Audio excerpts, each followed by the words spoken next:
Hello and welcome to the HIPAA Insider Show, your trusted source for all things healthcare in the cloud. I'm Adam, and as always, I'm joined by our in-house expert, Gil Vidals. Hey, Gil, how you doing? I'm doing great. Looking forward to this podcast today. Yes, yeah, me too.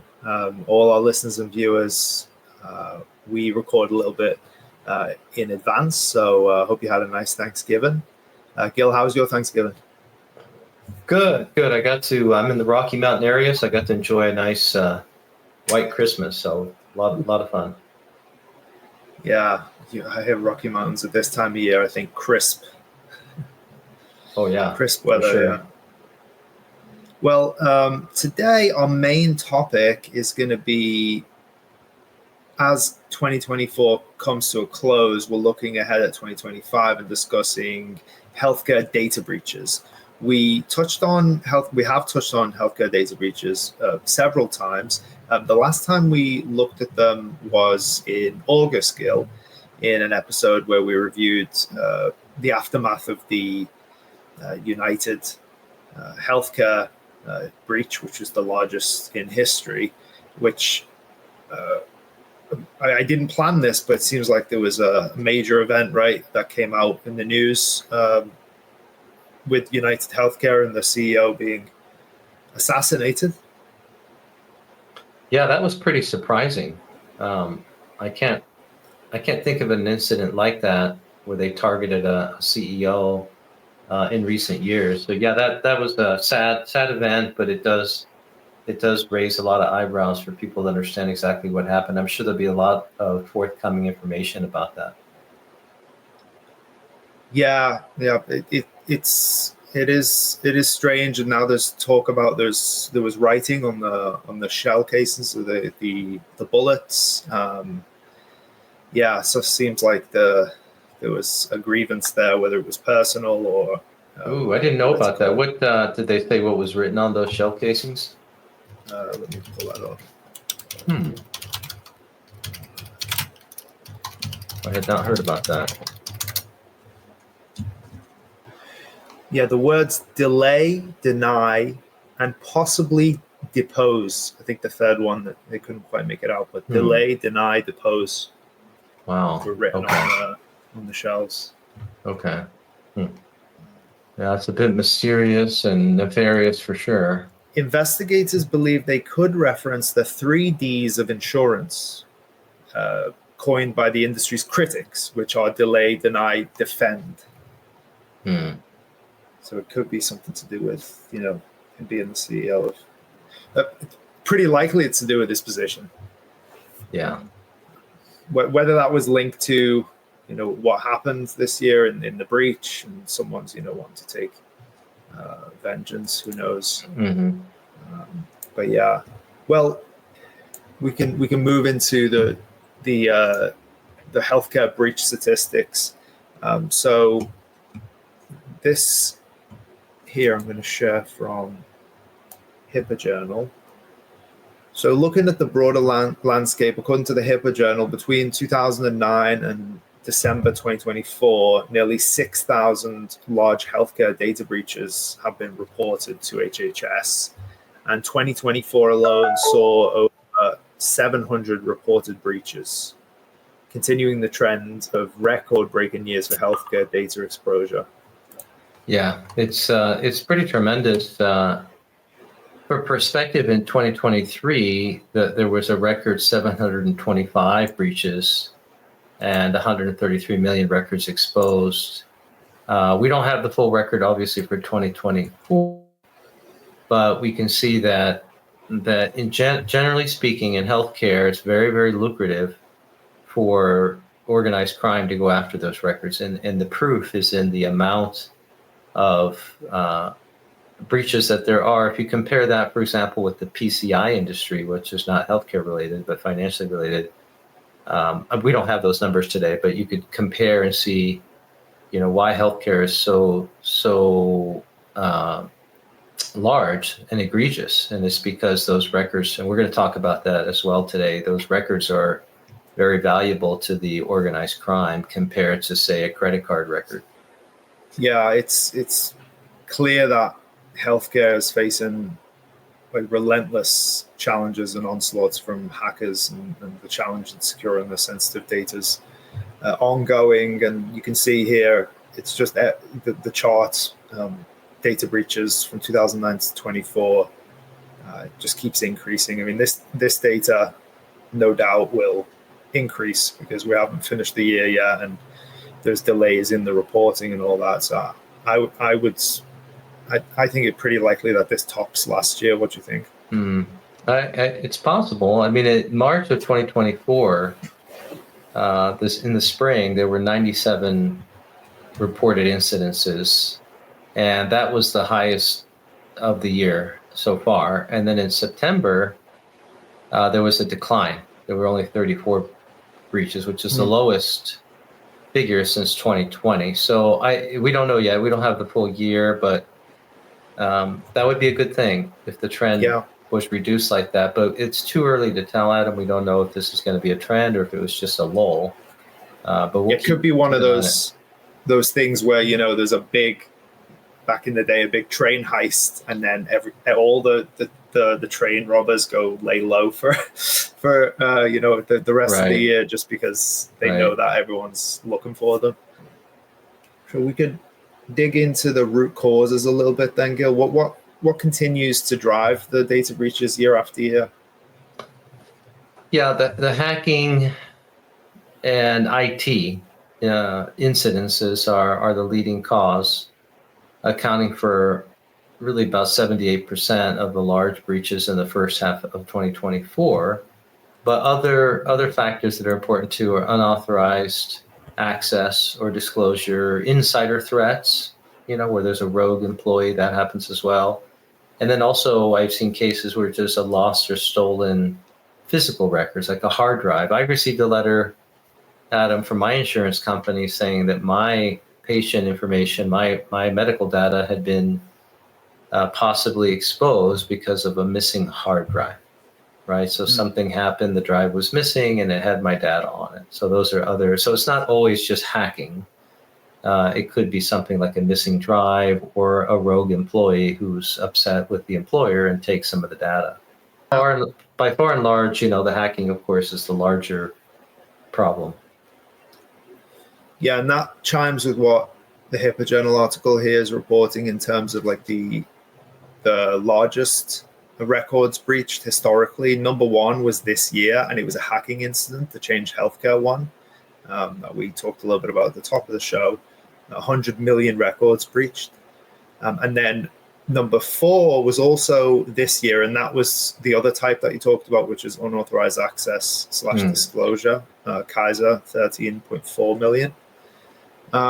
So, I mean, clearly there's a trend that it's upwards here. Why do you think healthcare is such a prime target?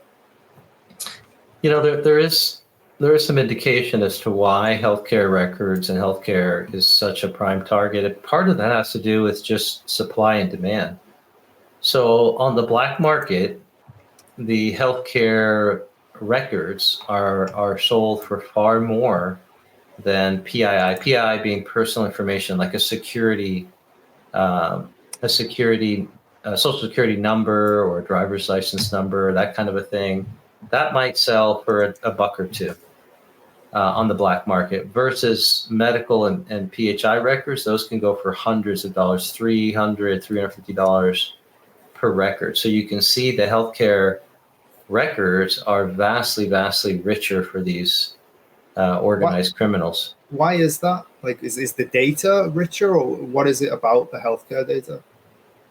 The healthcare data has more scope and is broader. By that I mean, when they take medical records, that comes with a lot more information. It could come with the names, not just of the person, but it could say, well, who's the father, who's the mother, who's the spouse, and now you've got even greater breadth.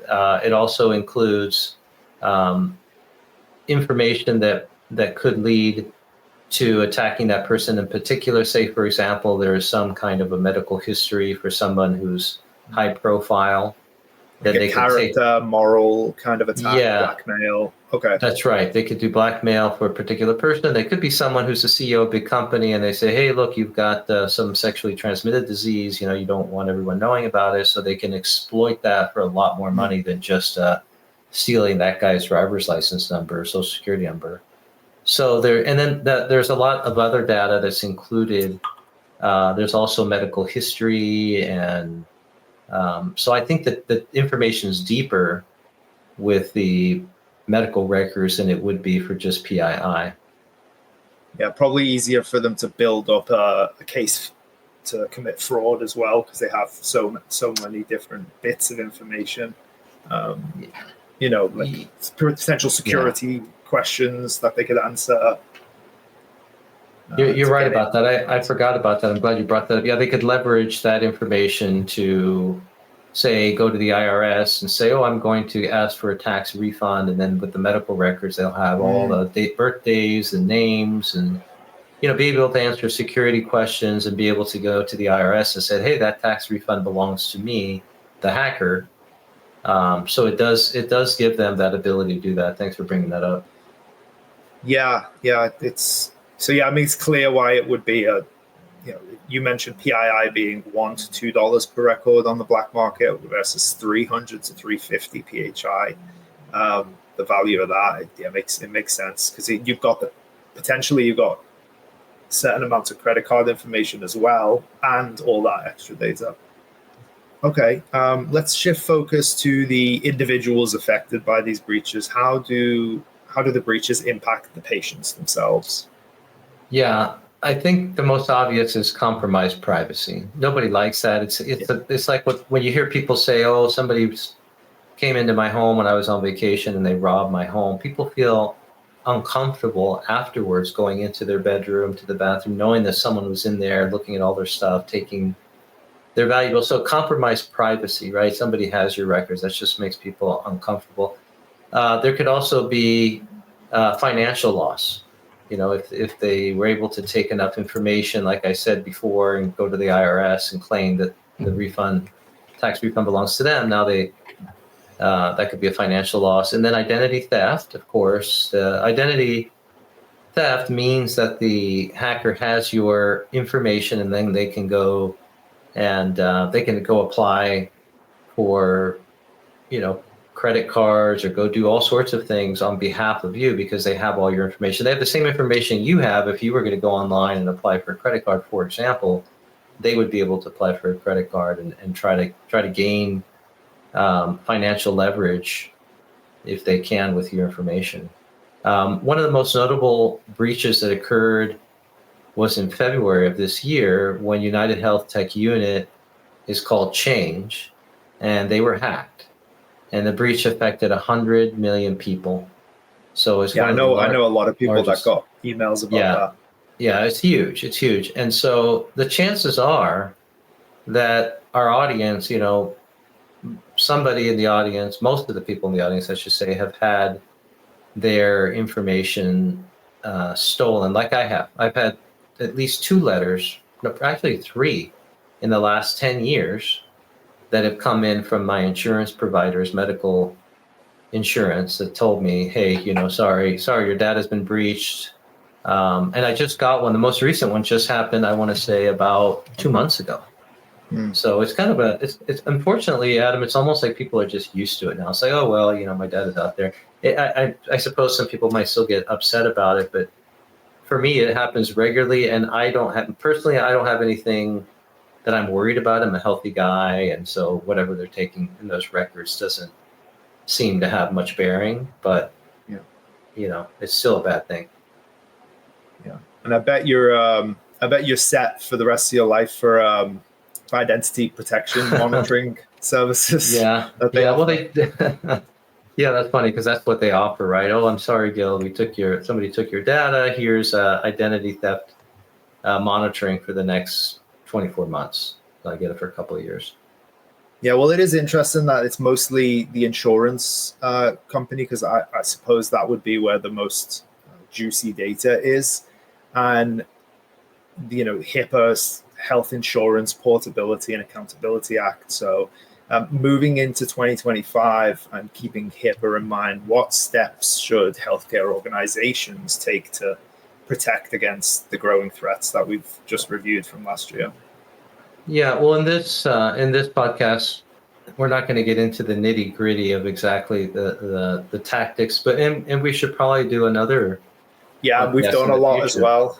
Yeah. But from a high level view, a strategic point of view, you want to invest in advanced threat detection systems as a business to help identify and neutralize risks in real time. So it's good to be able to put up a shield, so to speak, as an attack is occurring, rather than have the attack be successful and then you're trying to mitigate the downside. So advanced threat detection, what does that mean exactly? Well, there's all sorts of newer tools that use AI and they use more sophisticated algorithms to try to protect the company's data. So I would look into that. Secondly, I would conduct a regular risk assessment and update the security policies that apply to all the employees, and also train those employees to recognize phishing attempts. Keep in mind that many of the attacks by the hackers happen because the employee of a company is clicking on some phishing email, and the email asks them to click on a link, and then they get infected, and then it goes downhill from there. So phishing attempts are very widespread, so I would look into that specifically. And then use strong encryption for all your sensitive data and implement strict access control. So in other words, who has access to the sensitive data? Does every employee in your company have access to? Well, that would be good. But who does have access?